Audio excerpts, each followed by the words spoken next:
hoje a nossa aula é sobre a evolução histórica dos direitos das mulheres. Meu nome é Gabriela Souza, eu sou advogada feminista e sócia da Escola Brasileira de Direito das Mulheres. Quando a gente fala de direito das mulheres, é importante a gente entender o contexto histórico que existe através de uma evolução muito lenta de conquistas de direitos. Então, nós temos o direito das mulheres surgindo a partir de diversas conquistas que marcam determinadas lutas sociais daquele período. E se a gente retoma isso ao longo da história, a gente vem de uma narrativa contada de uma forma patriarcal que o direito faz parte dessa narrativa. Existe na história uma narrativa sobre uma perversidade das mulheres. E aí eu convido vocês para a gente pensar em 3 histórias que todos nós conhecemos. A primeira é a história da Eva, que ao pegar a maçã foi responsável pela expulsão de todos do paraíso. Então já existe uma culpa dessa mulher que depois vai sangrar e que vai carregar o pecado original.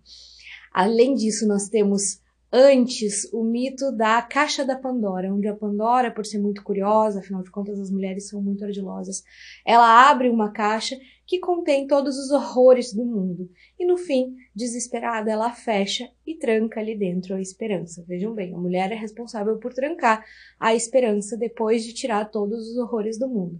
E nós temos um terceiro marco que eu trouxe aqui para vocês, que são as bruxas, a Idade Média. E aqui, mais especificamente, nós temos o martelo das feiticeiras como um marco legislativo que autorizava matar mulheres. Essas bruxas nada mais eram do que mulheres que detinham conhecimentos medicinais, conhecimentos filosóficos, e que esse seu conhecimento assustava no momento em que a lógica vigente naquela época, na Idade Média, era uma lógica patriarcal, uma lógica de uma história contada por homens. Então a história que nós conhecemos, contada do jeito que ela tenta mostrar uma narrativa de uma mulher perversa. E ao longo dos anos nós fomos lutando para conseguir mais direitos. E eu trago aqui para vocês um breve histórico legislativo brasileiro sobre os direitos das mulheres, em que a gente tem direitos começando a serem conquistados no direito ao voto, no direito ao divórcio, em algumas questões muito lentas antes de 1988. Nós temos o marco legislativo da nossa Constituição Federal, em 1988, que amplia para a família a proteção integral de seus membros e começa falando, no seu artigo mais importante, que todos são iguais perante a lei. Então, traz uma igualdade entre homens e mulheres. Logo na sequência, em 1990, a gente tem o Estatuto da Criança e do Adolescente, que traz um marco que mães e pais são igualmente responsáveis, tirando aquele ideal de maternidade compulsória apenas às mulheres. Antes do Estatuto da Criança e do Adolescente, cabia esse cuidado, mais especificamente às mulheres. Em 1995, nós temos a Lei 9.029, que criminaliza a exigência de atestado, vejam bem, que é uma lei mais específica, mas um atestado de esterilização e de teste de gravidez para admissão e permanência em empregos. Nós tínhamos, então, até 1995, a obrigatoriedade de uma mulher comprovar que não estava gestante.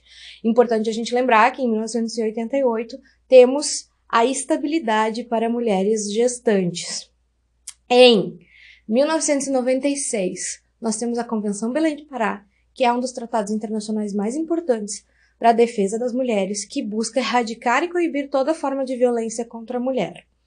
Em 1997, a Lei 9.520 revoga os dispositivos que impediam uma mulher casada de exercer queixa criminal sem o consentimento do marido. Vejam bem, até 1997, para uma mulher registrar uma queixa criminal, ela precisava de autorização do seu marido para isso.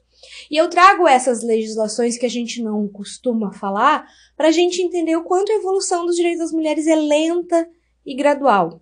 Em 2001, nós temos, então, o crime de assédio entra no nosso Código Penal, artigo 216. A partir daí, nós temos diversas legislações que começam a a avançar, né? A Comissão Interamericana de Direitos das Mulheres começa, então, a atuar e, em 2005, o termo mulher honesta foi retirado do Código Penal. Essa mudança legislativa veio com a Lei 11.106 de 2005, que também retira o termo sedução e também o rapto, né, como crimes que tinham um estigma de gênero. Além disso, nessa mesma lei é incluído o crime de tráfico de pessoas, posse sexual e atentado ao pudor mediante fraude. Vejam que aqui a gente começa a caminhar de uma forma importante e a gente precisa lembrar que em 2005 já existia o consórcio da Lei Maria da Penha, o Brasil já havia sido condenado internacionalmente por conta da sua falha atuação no caso Maria da Penha versus Brasil, que culminou na legislação 11.340 de 2006, que é a mais conhecida Lei Maria da Penha. Eu falo isso porque a gente precisa entender que a Lei Maria da Penha não foi uma oferta legislativa de mãos beijadas, como a gente costuma falar. E sim, o Brasil foi condenado internacionalmente por não ter agido de forma correta com a Maria da Penha. E uma das punições que o Brasil teve seria um pedido oficial de desculpas à Maria da Penha, que coincidiu, então, com colocar o nome da legislação específica para coibir e prevenir toda forma de violência como o nome da Maria da Penha. Em 2009, nós temos alteração nos crimes contra a dignidade sexual, a vulnerabilidade e torna os crimes sexuais incondicionados à representação. Na verdade, condicionados à representação. Nós temos aqui, em 2010, a Lei de Alienação Parental. A gente tem, em 2012, a Lei Carolina Dickmann, que veio depois de uma polêmica com a atriz, que torna crime a invasão do aparelho eletrônico para a obtenção de dados particulares. E aqui a gente precisa entender toda a estrutura da pornografia de vingança, que é uma estrutura, sim, e é um crime, sim, de gênero. Invasões de telefone e outras coisas que, logo na sequência, a evolução histórica também aumentou e tivemos uma proteção.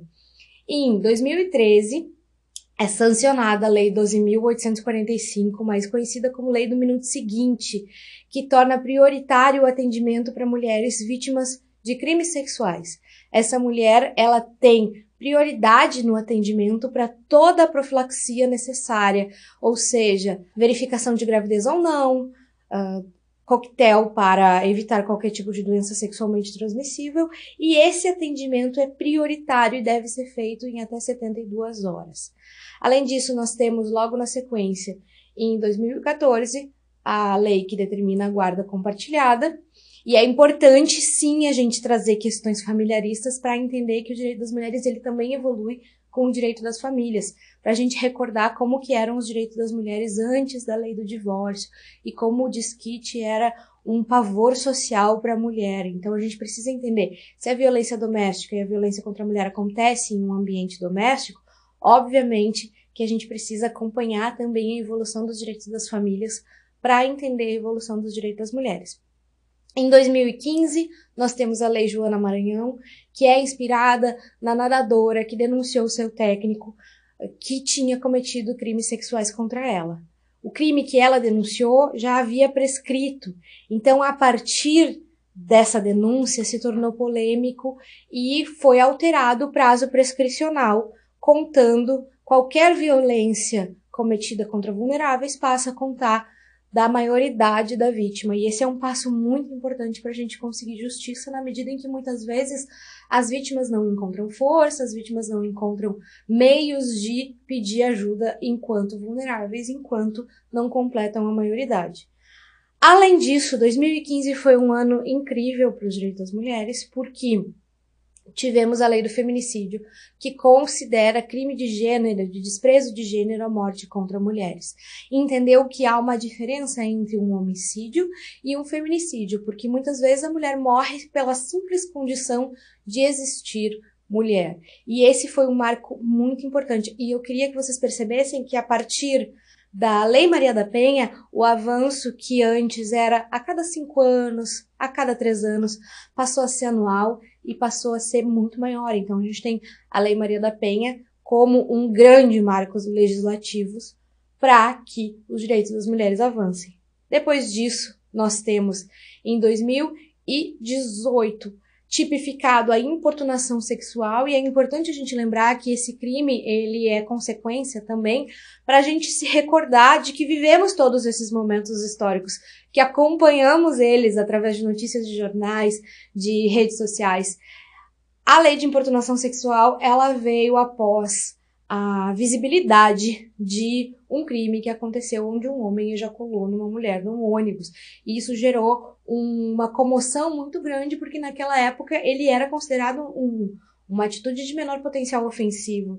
Então aquilo trouxe à tona. Esse crime, ele aconteceu em dezembro de 2017, que coincidiu com a prisão de João de Deus e também com o movimento Me Too nos Estados Unidos, e trouxe toda uma efervescência dos direitos das mulheres. E a partir, então, de dezembro de 2017, nós tivemos uma evolução ainda mais rápida, entrando nessa nova era digital também de pressionar o legislativo, o executivo e o judiciário.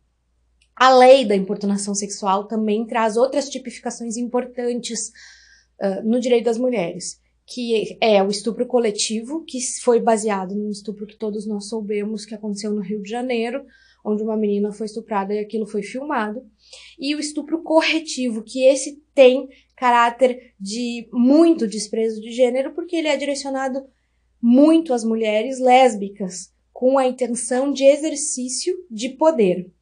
Além disso, nós temos aqui, em 2018, foi considerado crime o descumprimento de medida protetiva. A Lei Maria da Penha, no seu artigo 24A, traz que é crime o descumprimento de uma medida protetiva, tá bom? E aí, nós temos diversas alterações, como, por exemplo, a Lei 13.872, de 2019, que autoriza mulheres mães a amamentarem os seus filhos durante a realização de concurso público. Nós temos em 2019 também a proibição de mulheres presas entrarem e terem o seu trabalho de parto algemadas.